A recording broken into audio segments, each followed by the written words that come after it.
Have you ever looked at someone and felt something you couldn't explain? Like your heart suddenly decided to beat faster, your mind went blank, and for no logical reason at all, that one person started to feel special. Not because you chose them, but because something inside you chose them for you. And here's the crazy part. It wasn't magic. It wasn't destiny. And it definitely wasn't just love at first sight. It was science. Yes, real biological, chemical, neurological science happening inside your brain and body, quietly, instantly, and completely outside your control. Because falling in love is not just an emotion, it's a reaction. A powerful chain reaction that starts deep inside your brain, long before you even realize what's happening. And once it starts, you don't control it. It controls you. Think about this. Why do you get obsessed with one person, but feel nothing for another, even if they're perfect on paper? Why does your heart race when they text, but stay calm when anyone else does? Why do people make irrational decisions, sacrifice everything, even destroy their own lives, just for love? That's not weakness. That's biology taking over logic. And today, we're going to break it all down. Not in a boring textbook way, but in a way that makes you see love differently forever. Because by the end of this video, you'll realize something shocking. You don't fall in love randomly. Your brain is wired to make you fall, for very specific reasons. And once you understand those reasons, you'll never look at attraction the same way again. Let's start with the first moment it all begins. The moment you see someone, and something just clicks. You might think it's their looks, their smile, their voice. But what's really happening is far deeper than that. Within milliseconds of seeing someone, your brain starts scanning them. Not consciously, but subconsciously. It's analyzing facial symmetry, body language, eye contact, even the way they move.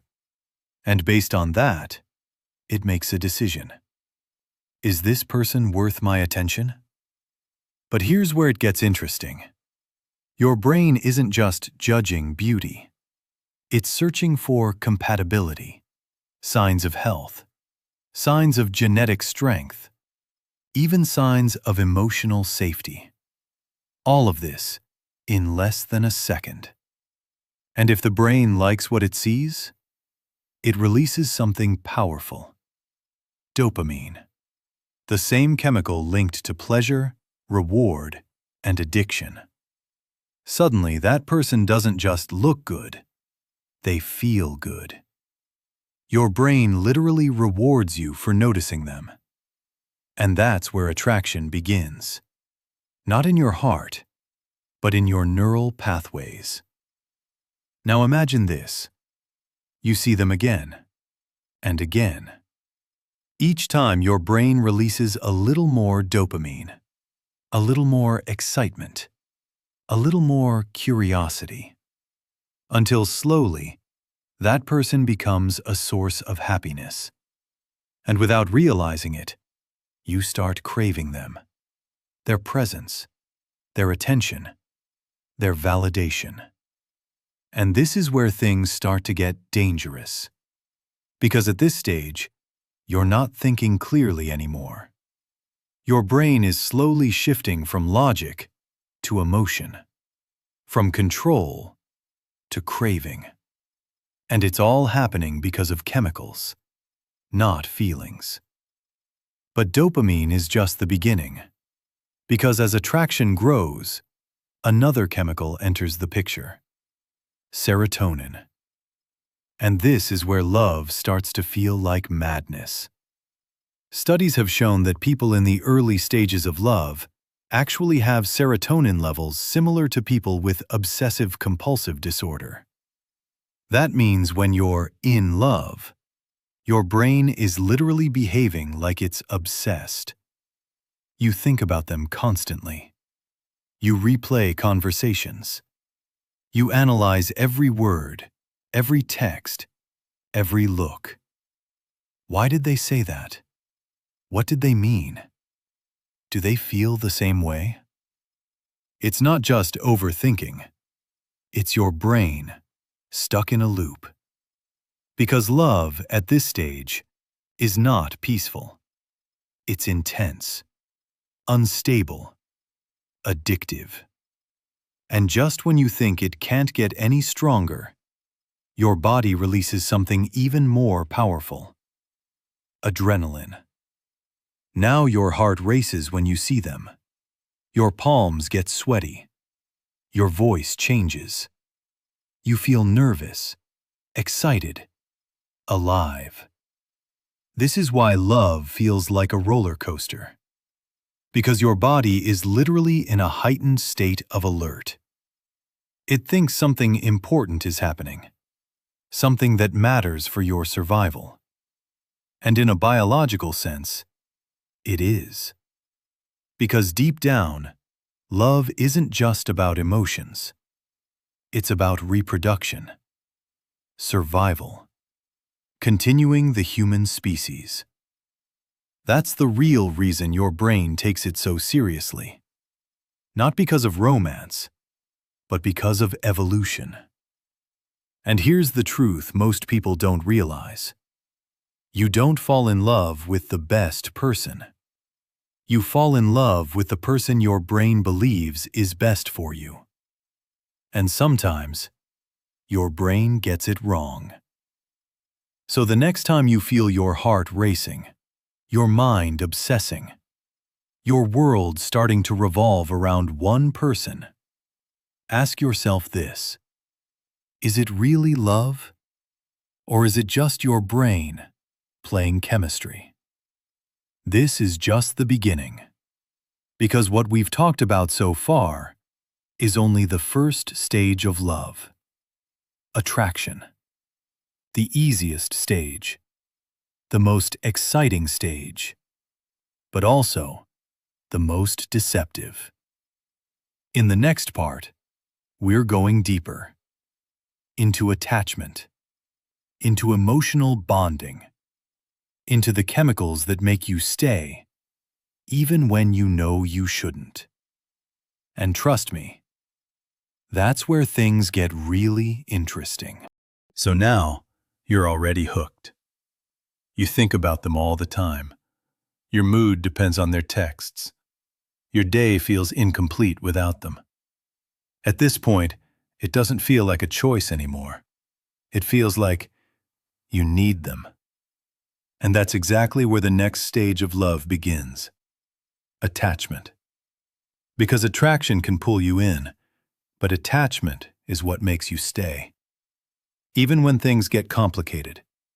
Even when logic says this isn't right. Even when a part of you knows this might hurt you. You still don't leave. Why? Because your brain has now switched from excitement to emotional dependency. And the chemical behind this shift? Oxytocin. Often called the love hormone or the bonding chemical. But what most people don't understand is this: oxytocin doesn't just create love. It creates attachment. Deep, emotional attachment. The kind that makes someone feel like home. Every time you hug them, every time you hold their hand, every time you share a moment of closeness, your brain releases oxytocin. And with each release, the bond gets stronger. Not logically, biologically.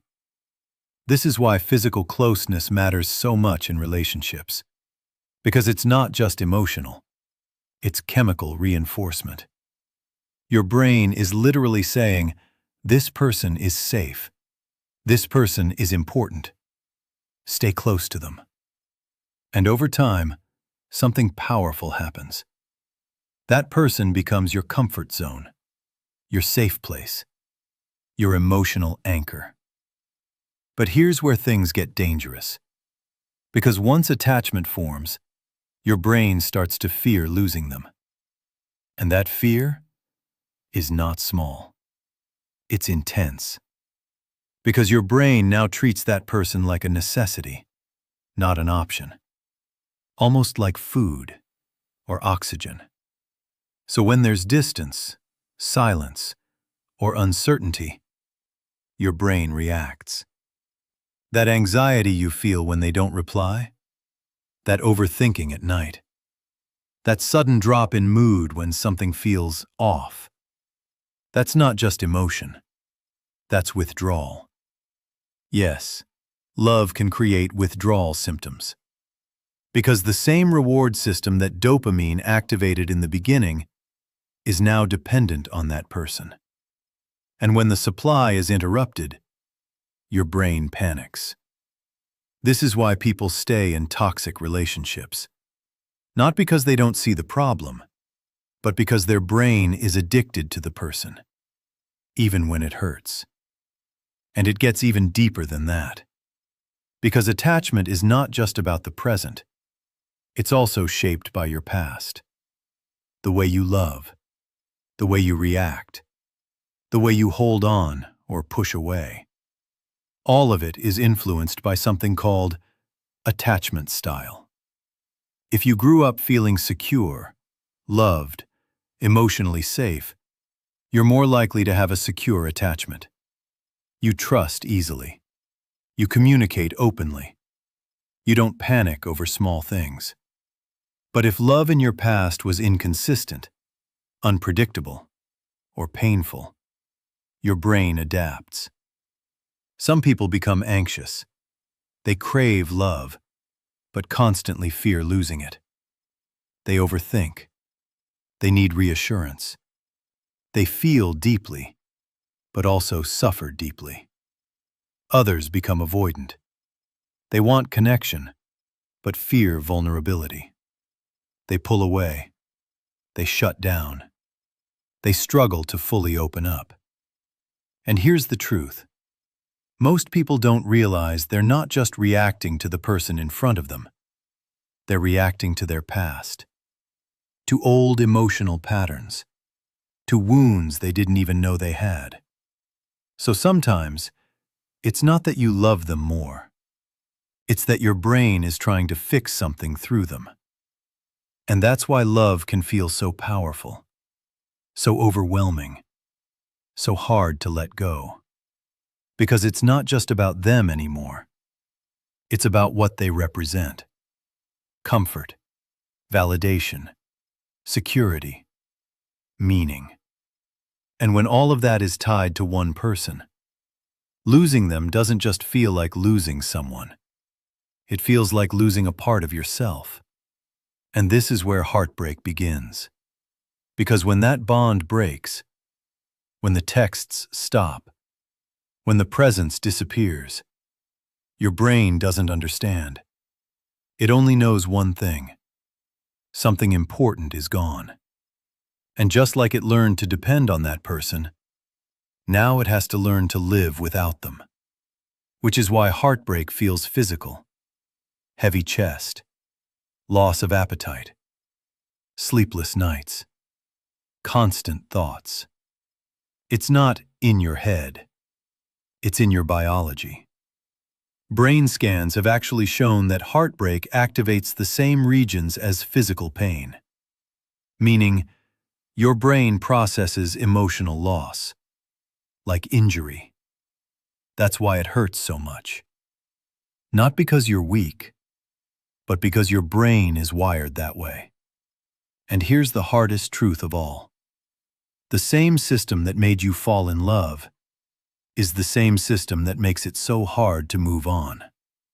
So now the question is, if love is just chemicals, just brain patterns, just biological reactions, then do we really have any control at all? Or are we just experiencing something our brain has already decided. Because in the next part, we're going even deeper into something most people never question. Why do you fall for a specific person? Why them and not someone else? Is it really chemistry? Or is there something even more hidden, controlling your choices? And once you understand that, you might start seeing your past relationships in a completely different way. So now you understand something most people don't. Love is not just a feeling. It's chemistry. It's attachment. It's your brain trying to connect, bond, and hold on. But here's the real question. If all of this is happening inside your brain, then why do you keep falling for a specific type of person? Think about your past. Not just one relationship, all of them. Was there a pattern? Maybe different faces, but the same kind of behavior. The same kind of emotional experience. The same kind of ending. Maybe you keep falling for people who don't fully choose you. Or people who give you attention, then pull it away. Or people who make you feel amazing at first, but leave you confused later. And every time, you tell yourself, this time it's different. But somehow, it ends the same way.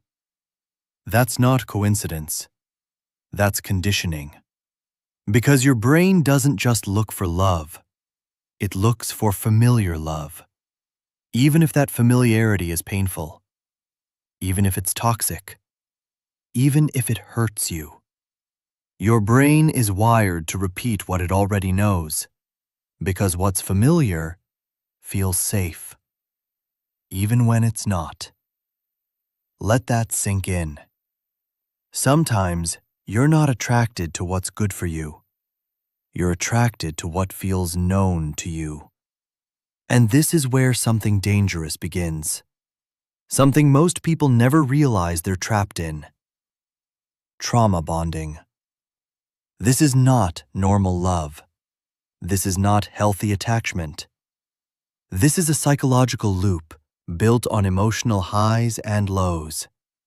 It starts with intense connection, attention, affection, validation. You feel seen. You feel special. You feel chosen. And then suddenly, it changes. Distance. Coldness, confusion, and your brain reacts, not by walking away, but by trying harder. Because now, you're not just in love, you're trying to get back what you lost. That initial feeling, that version of them, that moment when everything felt perfect. And every time they come back, even a little, your brain rewards you. Dopamine spikes again. Hope returns. And the cycle continues. This is why toxic love feels so intense, because it's unpredictable. And unpredictable rewards are the most addictive. It's the same principle used in gambling. You don't win every time, but when you do, it feels so good that you keep playing. And in relationships, that win becomes a text, a call, a moment of affection, and suddenly you forget all the pain. That's not love. That's a loop. And the hardest part? You don't even realize you're in it. Because your brain keeps telling you, this is love. This is special. This is worth fighting for. But in reality, you're fighting for consistency, for clarity, for peace. Things that real love should give you naturally. So why does this happen? Why do we get stuck in these patterns? Because your brain is not trying to make you happy. It's trying to keep you familiar. And if chaos was familiar to you, then calm will feel boring. If inconsistency was familiar, then stability will feel strange. If you had to earn love before, then unconditional love will feel uncomfortable. And that's why sometimes the right person doesn't feel right, and the wrong person feels impossible to leave. So now the real question is not, why do I love them? The real question is, why does this feel familiar to me? Because once you answer that, everything changes. You stop chasing intensity and start recognizing patterns. You stop confusing pain with passion and start understanding emotional triggers. You stop asking, why did they do this to me? And start asking, why did I accept this? And that's where your power begins. Because love is not just something that happens to you. It's something you learn, something you unlearn, and something you choose once you become aware. So maybe the goal is not to find love. Maybe the goal is to understand yourself so deeply that you stop falling for what hurts you and start choosing what heals you. Because at the end of the day, your brain may create attraction. Your past may shape your patterns, but your awareness, that's what changes your future. And once you truly understand the science behind love, you stop being controlled by it and start seeing it for what it really is, a powerful experience that can either build you or break you, depending on what you choose next. So now you see it. Not just love, but the system behind it. You've seen how your brain creates attraction, how chemicals build attachment, how patterns repeat without you realizing, and how sometimes what feels like love is actually something else. Something learned, something conditioned, something automatic. But here's the part most people never reach. The part where everything changes. Because once you understand the science of love, you face a choice. You can keep living on autopilot, falling for the same patterns, repeating the same pain, calling it bad luck or wrong people. Or you can take control. Because here's the truth.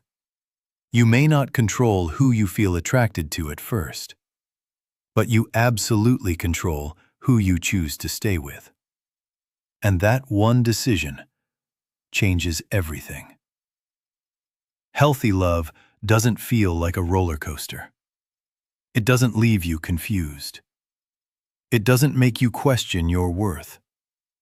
Healthy love feels calm, safe, consistent. And for a lot of people, that feels unfamiliar.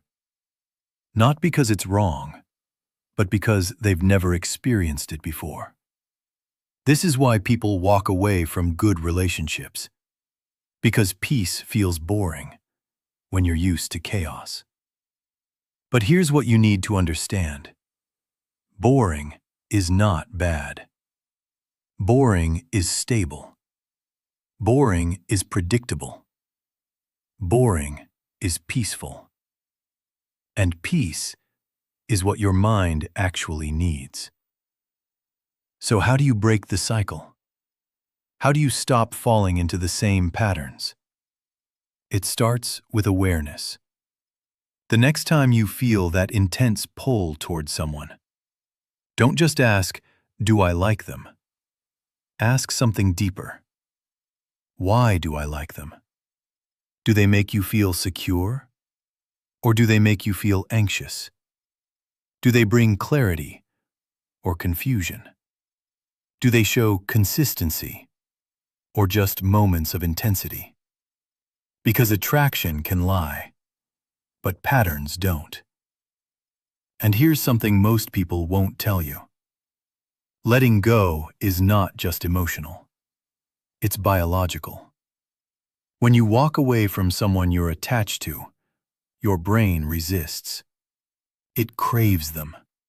It replays memories. It tries to pull you back. Not because they're right for you, but because your brain is used to them. And this is where real strength is tested. Because moving on is not about forgetting them. It's about retraining your brain, giving it time, space, and new experiences, until it no longer depends on that person for happiness. And yes, it's hard, but not impossible. Because your brain created the attachment, and your brain can also break it.